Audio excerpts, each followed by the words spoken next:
સુરતના નાસિરનગરમાં બેઘર થયેલા લોકોને હવે ગોતાલાવાડી ટેનામેન્ટમાં આવાસ ફાળવવાની ચર્ચાએ જોર પકડ્યું છે। ત્યારે ત્યાં જે લોકો રહી રહ્યા છે તેમને સુરત મહાનગરપાલિકાનું શરણું લીધું છે અને કહ્યું કે અમારા એરિયામાં વિધર્મીઓને કોઈ પણ મકાન ફાળવવામાં આવશે તો અમે સખત આંદોલન કરીશું। સુરત શહેરમાં નાસિરનગર ખાતે થયેલા ડિમોલિશન બાદ હવે પુનર્વસન અને આવાસ ફાળવણીનો મુદ્દો નવા વિવાદનું કેન્દ્ર બન્યો છે। નાસિરનગરના રહેવાસીઓને ગોટાલાવાડી ટેનામેન્ટમાં આવાસ ફાળવવાની ચર્ચા સામે સ્થાનિક રહેવાસીઓ ખાસ કરીને મહિલાઓમાં ભારે રોષ જોવા મળ્યો છે। આ મુદ્દે ગોટાલાવાડી ટેનામેન્ટના મહિલાઓએ સુરત મહાનગરપાલિકાની મુખ્ય કચેરી ખાતે પહોંચી વિરોધ પ્રદર્શન કર્યું હતું અને પોતાની માંગ રજૂ કરી હતી।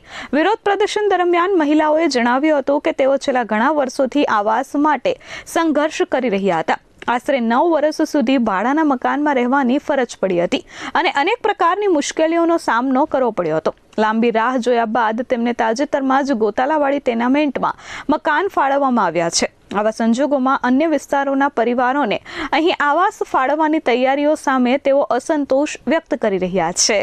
મારું નામ નિશાબેન છે। અમે લોકો ગોટાલાવાડી ટેનામેન્ટના રહેવાસીઓ છે। અત્યારે 1304 ઘરના પબ્લિક ભેગું થયું છે। તેમાં 130 આવાસના ઘર બનાવેલા છે।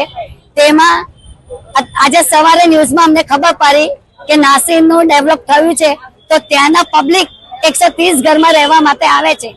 અમે લોકો બધા હિન્દુ રહીએ છીએ 1304 ઘરમાં। હિન્દુ સિવાય અમારે બીજા કોઈ જોઈતા નથી। આજે એસએમસી ને ખબર પડી નાસિરની તો એ લોકોએ 130 ઘરમાં શિફ્ટ કરવા માટે આપી દીધું।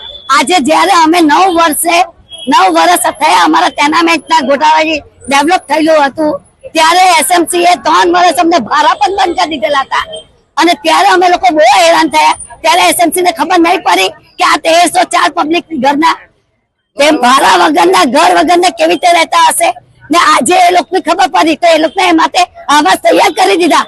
હિન્દુ લોકોને પૂછ્યા વગર કેમ ઘરના પબ્લિક ગાંડું છે।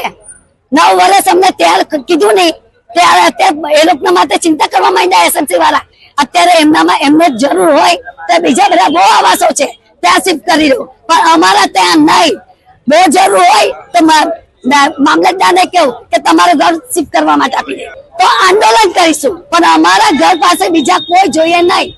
અમે 9 વર્ષ હેરાન થયા છે। આજે અમને શાંતિ જોઈતી હતી તો પાછી અમને ઉપાડીમાં નાખ્યા। હવે આંદોલન થશે તો જબ્બર થશે। હવે પબ્લિક ત્યાં સીલ જ મારી દેશે, બીજે કોઈ જોઈએ નહીં। Bureau report S24 news Surat.